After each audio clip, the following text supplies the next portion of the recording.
Selamat pagi, Bapak. Terima kasih sebelumnya kami ucapkan karena Bapak sudah berkenan meluangkan waktu untuk menjadi narasumber kami. Sebelumnya, Oke. perkenalkan kami mahasiswa dari Universitas Amikom Angkatan 2019 ingin menyampaikan maksud dari wawancara kali ini, yakni untuk memenuhi salah satu tugas ujian akhir semester dari mata kuliah kepemimpinan. Oke. Untuk yang pertama, kita perkenalan diri dulu ya, Pak. Ya, oke. Di sini ada Haris Priyambada, ada Bayu Nugroho, ada Rahin Ajitama, dan saya sendiri, Novita Ayu. Mhm. Salam kenal semua. Ya, Pak. Salam kenal, Pak. Iya, Pak. Salam kenal, Pak. Sebelumnya, Bapak sendiri, nama lengkapnya Bapak Revo siapa? Oke. Kemarin nggak dikasih tahu sama Pak Dodinya ya? Enggak. Nama lengkapnya Bapak Revo Al Imran. Oh, Bapak Revo. Untuk PT Sacoret ini, untuk awalnya Bapak mulai merintis itu kapan ya, Pak?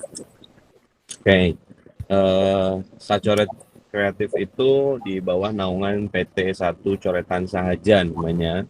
Itu kita mulai dari kalau embrionya sendiri mungkin dari tahun 2012 ya. Embrionya karena dulu kita juga ada di industri kreatif. Nah, disahkan menjadi sebuah badan usaha gitu.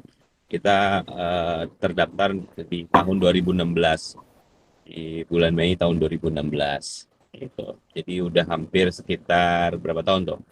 6 tahun ya sekarang ya. Iya. Ya, kurang lebih jalan 6 tahun gitu. Seperti yang diketahui kan PT Sacoret itu bergerak di bidang branding dan marketing dengan Ya, teknologi support ya Pak. Nah, untuk awal yes. mulanya itu Bapak membangun perusahaan ini sampai sebesar ini itu bagaimana Pak? Bisa diceritakan? Oke. Kalau ngomongin mungkin dreamsnya itu atau visionnya itu memang belum besar sebenarnya. Tapi kalau kalau milestone sampai sejauh ini, alhamdulillah Sacoret sudah punya posisi gitu ya di industri kreatif. Dulu memang mulainya dari passion ya, tahu ya, bukan passion baju ya, passion hasrat gitu ya, dari keinginan untuk membuat sebuah unit bisnis yang memang sesuai dengan passion.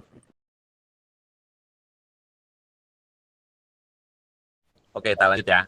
Iya. Dari tadi sampai ke bahwa di awal mula itu memang berdasarkan dengan passion atau hobi ya. Dimulai tahun 2016 kalau yang udah terdaftar di badan usaha. Waktu itu kita cuman berdua awalnya, saya dengan Mas Oka sebagai ada suara ayam dari mana? Dari sini, Pak. Ada. Jadi ada dua orang yang memang istilahnya, yuk kita getih bareng lah, boleh dibilang kayak gitu.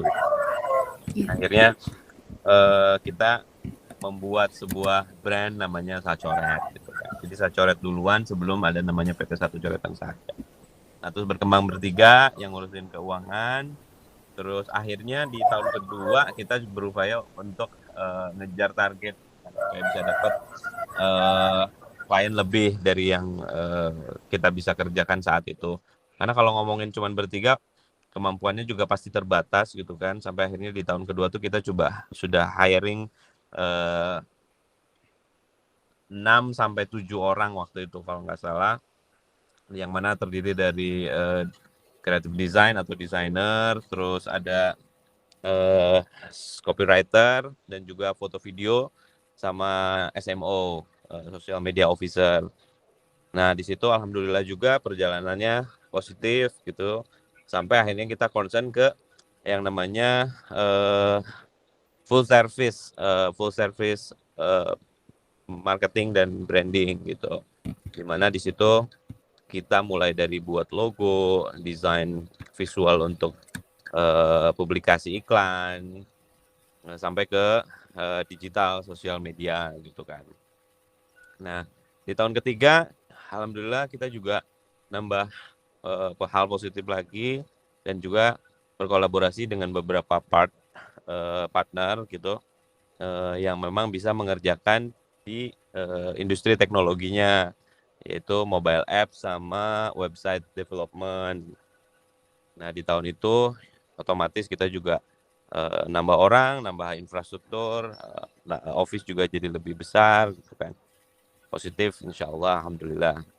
Nah, di tahun berikutnya, di tahun keempat, sepertinya kita mengalami pengerucutan. Jadi di satu sisi kayaknya positioningnya harus di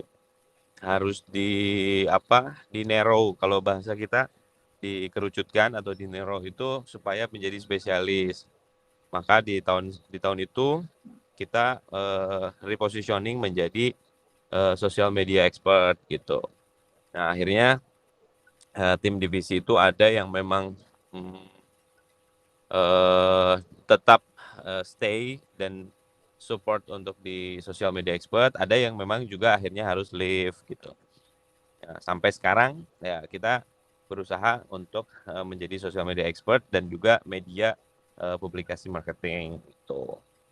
Tapi mungkin di situasi sekarang ini Sacoret juga membagi dua perannya menjadi social media office untuk social media management untuk UMKM dan juga social media manajemen untuk corporate, yang mana kita bagi tugas dan wilayah kerjanya gitu.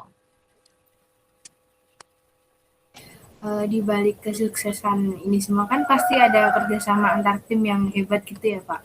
Nah, upaya Bapak untuk membangun tim yang seperti itu bagaimana? Oke. Pertama kita harus tahu dulu goals-nya bisnis kita apa kan gitu ya. Goals-nya apa, yang mana itu harus kita juga rangkum menjadi visi, misi, dan culture seperti biasa, tertuang jelas, dan kita memahami apa itu visi, misi, dan culture yang akan kita terapkan. Jangan sampai kita punya mimpi, punya visi, dan punya misinya itu hanya kita aja yang tahu gitu. Maka itu harus dituangkan dan dideliver ke tim yang memang menjadi anggota di sebuah institusi bisnis yang kita dirikan. Nah, sebelum berbicara teknis, karena banyak faktor untuk membuat sebuah tim itu menjadi tim yang memang paham dan juga bisa menjadi tim yang berkembang bersama kan gitu. Satu itu sebagai business owner atau founder harus tahu dulu arah tujuannya mau kemana. Yang kedua, proses dari seleksi itu sendiri.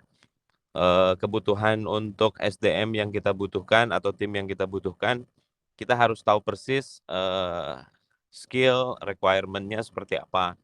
Maka bahasanya kita itu bukan mengconverting people, tapi bagaimana selection people dulu di awal untuk bisa mengconvert visi misinya mereka.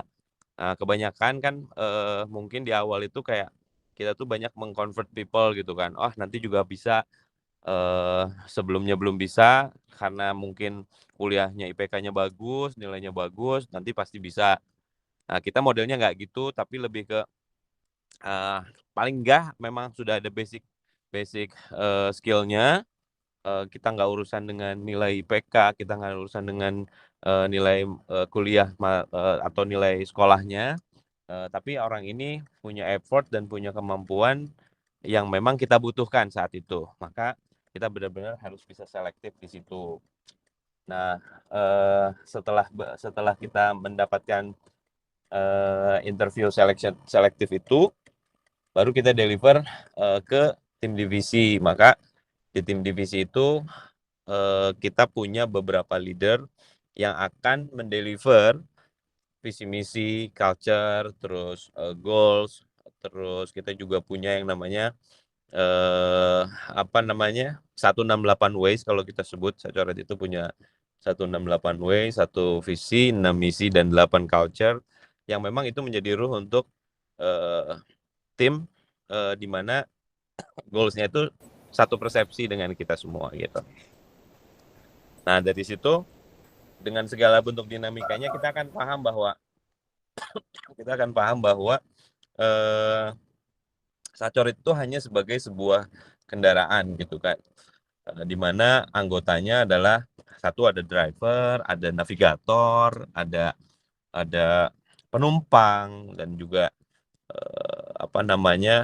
mekanik mungkin di dalam sebuah kendaraan. Nah itu, nah di situ kita tahu bahwa oh kendaraan ini arahnya mau kemana, terus bahan bakarnya cukup atau enggak, kondisi mesinnya bagus atau enggak, bannya sudah dicek anginnya sesuai atau enggak.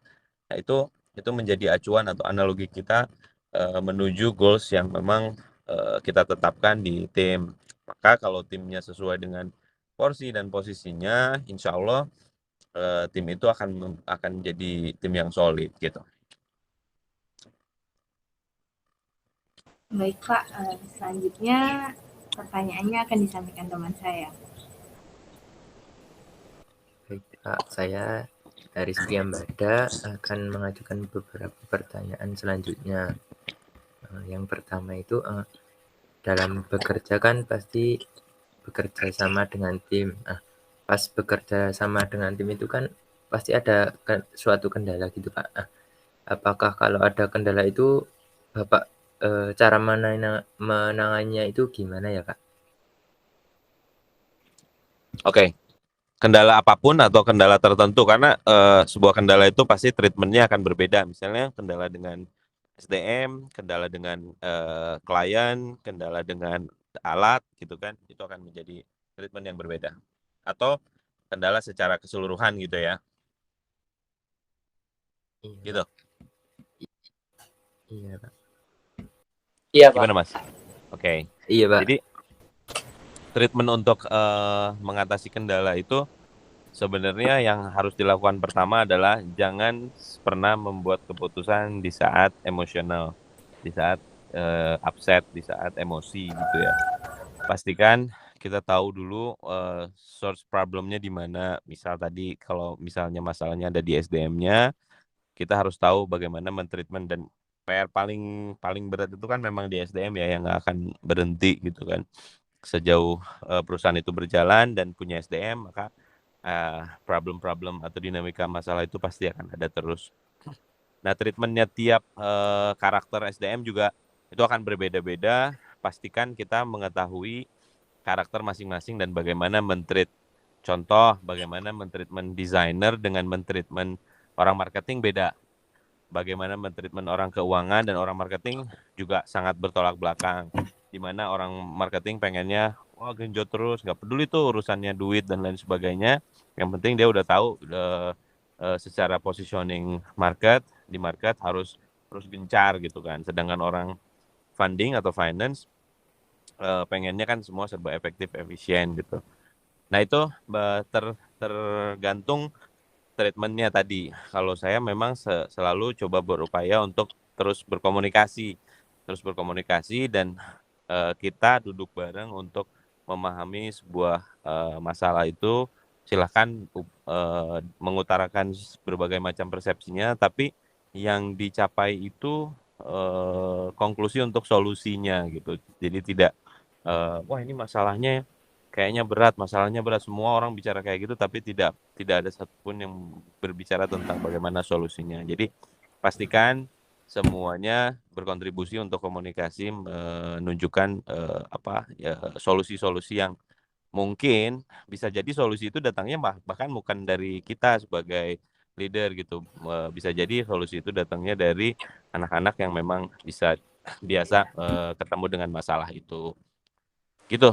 Nah, treatment yang lain, kendala-kendala yang lain saya pikir juga porsinya sama, yang mana kita harus kayak misalnya alat dan lain sebagainya ketika trouble, ya harus tahu bagaimana, misal nih pada mau take shoot tiba-tiba alatnya mungkin baterainya habis atau alatnya rusak, ya bagaimana caranya dengan cara satu komunikasi supaya take shoot-nya tetap berjalan dengan baik, entah itu kita harus sewa atau komunikasi dengan klien bakal diundur kan, itu juga salah satu treatment yang biasa kita lakukan.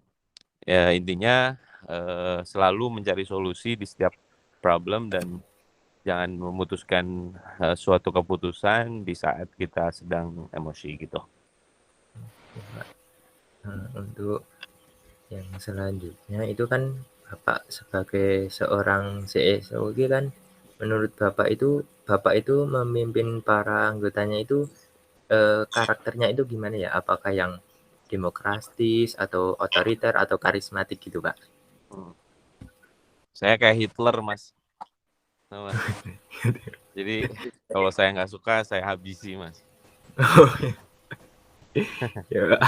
Jadi memang percaya nggak kalau saya Putin saya, Mas. Jadi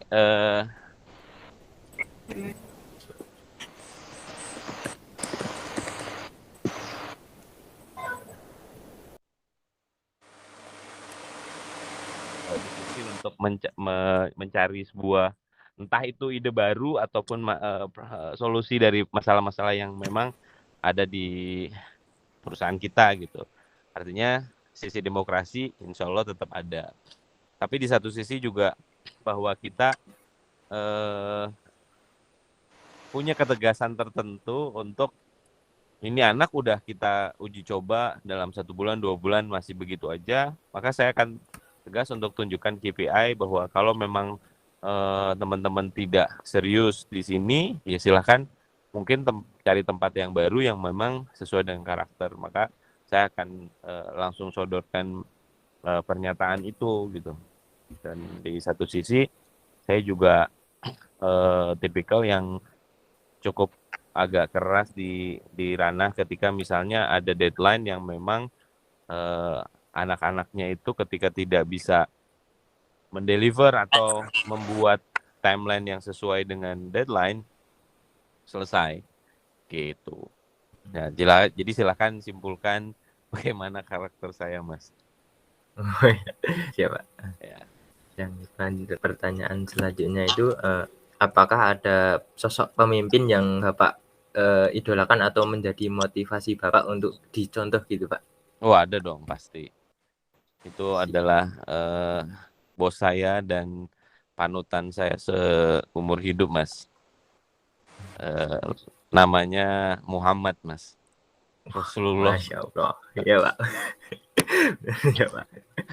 Jadi the best leader ya pasti the best leader in the world lah saat ini ya. Dan sepanjang masa sepertinya memang masih pasti dipegang sama Rasulullah. Yang kedua, kalau ngomongin mungkin sebagai manusia biasa, karena kan Rasulullah bukan manusia biasa, tapi tetap jadi panutan, harus jadi tetap panutan kita untuk apapun dalam kondisi baik itu bisnis, kehidupan sosial, kehidupan pribadi gitu kan. Nah, yang kedua mungkin sosok Steve Jobs itu bisa dijadiin acuan untuk bagaimana dalam konteks bisnis ya, tidak dalam konteks kehidupan pribadi ataupun kehidupan sosialnya, tapi dalam konteks secara bisnis. Steve Jobs itu salah satu orang yang berpengaruh untuk men-trigger visi dan misi ketika stuck. Misalnya saya stuck dan segala macam, baca kisahnya si Steve Jobs itu bisa jadi semangat lagi gitu. Sama Hitler tadi nih Mas yang ketiga. Nah, Hitler kan baik loh sebenarnya. Iya. Mas nggak tahu kan kalau Hitler itu baik. Belum tahu Pak. Nanti kalau nggak percaya nanti Mas wawancara Hitler, tak kasih WA-nya. Ya Pak. Baik Pak, untuk pertanyaan selanjutnya akan dibacakan oleh teman saya. Oke, saya akan menyambung pertanyaan selanjutnya. Sebelumnya saya Boy Nugroho. Saya akan menanyakan apa saja pencapaian terbaik Bapak selama menjadi CEO dari perusahaan ini.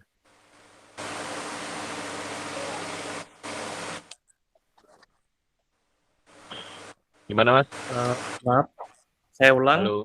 Apa Ya, saja diulang Mas. pencapaian terbaik Bapak selama menjadi CEO? Capaian terbaik. Oke, saya tuh tidak selalu mengukur Mas, tidak selalu mengukur apa yang memang bisa atau target achieve saya harus gimana. Jadi saya selalu terus berupaya aja untuk patokannya gini. Gimana caranya kita supaya bisa terus lebih baik daripada hari kemarin. Patokannya itu aja. Jadi tidak ada wah ini saat ini saya sudah menjadi misalnya nih diliput berbagai media nasional, itu menurut saya ya belum tentu jadi yang terbaik gitu sampai saat ini. Jadi kalau ngomongin achievement atau pencapaian, saya pikir pencapaian terbaik atau apa namanya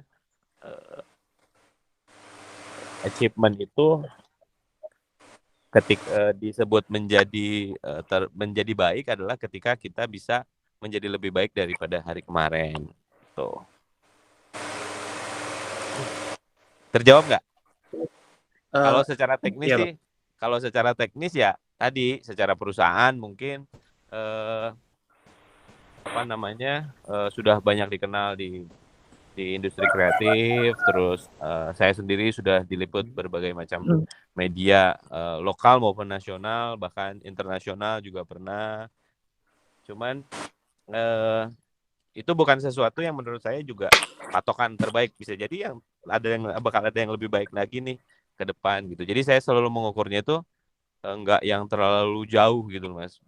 Besok saya harus lebih baik dari hari ini gitu. Oke. Pertanyaan selanjutnya, sebelumnya mohon maaf, apa suka duka Bapak selama menjadi CEO dari perusahaan Bapak? Oke. Saya berusaha untuk selalu suka sih Mas. Jadi kalaupun ngomongin nggak enaknya gitu kan, saya selalu berusaha untuk bahwa itu bagian dari dinamika apa yang harus kita jalani. Jadi sebisa mungkin saya akan selalu bercerita dan menceritakan itu menjadi sebuah kesukaan. Contohnya begini, wah ini harus kerja lembur bahkan sampai pagi, dari pagi sampai pagi gitu kan. Kalau nyeritain dukanya, wah ngantuk lah atau males lah atau banyak hal-hal yang mungkin posisi negatifnya gitu ya. Tapi saya selalu berbicara baik itu kepada diri saya maupun ke tim dan keluarga misalnya bahwa ini adalah sebuah tanggung jawab yang memang harus kita emban dan kita harus kalau ngomongin tadi balik ke passion ya karena kita senang melakukan hal-hal ini yang apalagi ini berimpact bagus untuk banyak orang, ini harus menjadi kesukaan atau kesenangan yang memang tidak menjadi beban. Dan sebagai manusia biasa mungkin namanya lelah, namanya capek, namanya kesel, namanya kok misalnya ketemu klien yang rewel, kok ketemu juga tim yang lemot gitu, ya pasti ada. Cuman itu selalu saya tutupi dengan yuk kita ngomong yang suka-sukanya aja deh, seneng-senengnya aja deh, supaya kita terus ke-trigger spiritnya untuk bisa achieve yang lebih baik tadi gitu. Pertanyaan selanjutnya, bagaimana Bapak mengapresiasi tim ketika mencapai suatu keberhasilan atau proyek terselesaikan lebih awal dari rencana? Oke. Saya selalu ini Mas, kalau berhasil saya hadiahin umroh semua Mas. Karena saya jadi kita punya tabungan. Kalau dalam sebuah proyek itu apresiasi pertama pasti tentu saja apa namanya spirit wisdom ya. Spirit wisdom itu menjadi sebuah trigger, biasanya anak-anak senang diapresiasi dengan cara seperti itu. Yang kedua tentu saja kita juga punya hitungan lah dalam setiap sebuah proyek. Oh ada persentase tertentu untuk mereka, tapi bentuknya saya pikir memang harus jadi tabungan gitu. Kemarin kita coba apresiasi beberapa teman-teman yang apalagi sudah kerjanya lebih dari setahun itu dengan logam mulia misalnya. Sampai kita punya target gitu ketika misalnya nanti di target project per tahunnya itu achieve, tabungan-tabungan itu menjadi tabungan bisa buat umroh gitu kan. Bisa buat ibadah gitu.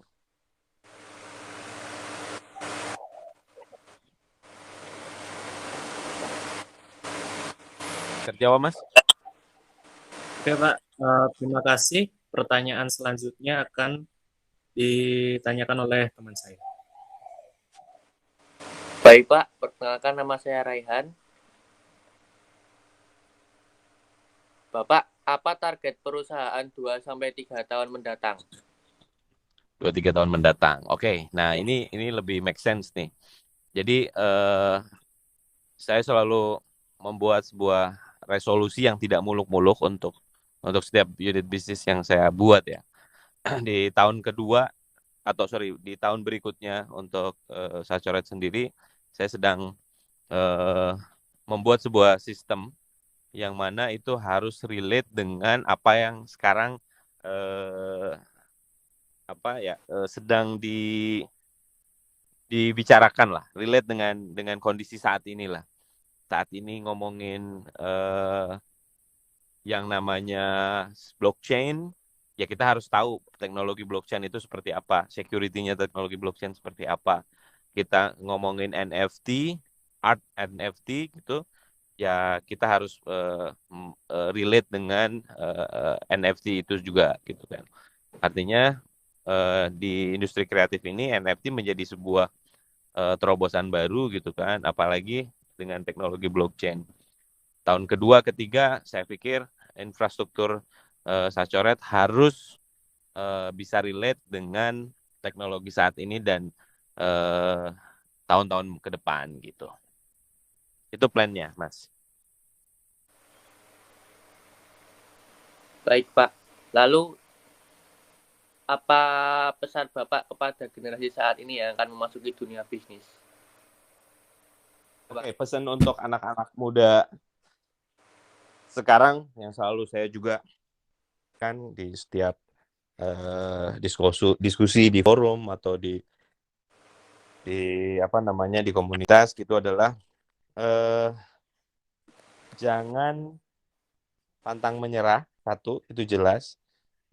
Jangan bunuh mimpi karena hal-hal yang memang sifatnya orang lain selalu bilang gini, nggak mungkin lo bisa jadi ini dengan kondisi yang saat ini dan lain sebagainya. Jadi tetap berpegang teguh pada mimpi-mimpi yang mau dibangun, apapun itu. Semakin gila mimpi lo ya, semakin gila juga effortnya. Nah, cuman kadang-kadang nih, apalagi generasi Gen Z, mungkin kalian maksudnya Gen Z gitu ya, pengennya itu kan sesuatu yang gampang, hasilnya banyak kan gitu. Make sense nggak? Make sense dengan teknologi saat ini. Cuman bukan berarti benar-benar rebahan, tanda kutip rebahan itu benar-benar rebahan. Saya pikir anak-anak Gen Z itu punya effort juga yang lebih besar gitu. Mau ngomongin apa? Konten kreator, mau ngomongin tadi art NFT, mereka punya effort yang benar-benar clear terhadap itu gitu. Jadi pastikan bahwa satu, jangan pantang menyerah. Kedua, jangan bunuh mimpimu di saat orang lain bilang mimpimu tidak mungkin.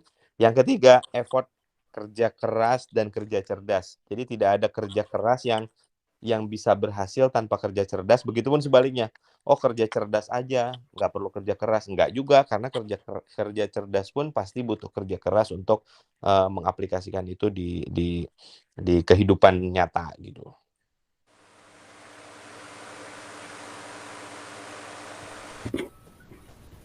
Baik, Pak. Mungkin itu saja yang bisa kami sampaikan. Terima kasih atas waktunya sudah berkenan menjadi narasumber kami. Terima kasih juga sudah membagikan ilmunya kepada kami. Semoga menjadi bekal di masa mendatang.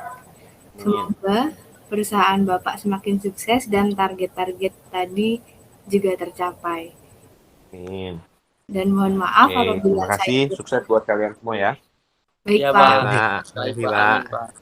Mohon maaf apabila saya dan teman-teman ada salah kata maupun sikap yang kurang berkenan dari Bapak. Cukup dari kami. Terima kasih. Assalamualaikum warahmatullahi wabarakatuh. Waalaikumsalam warahmatullahi wabarakatuh.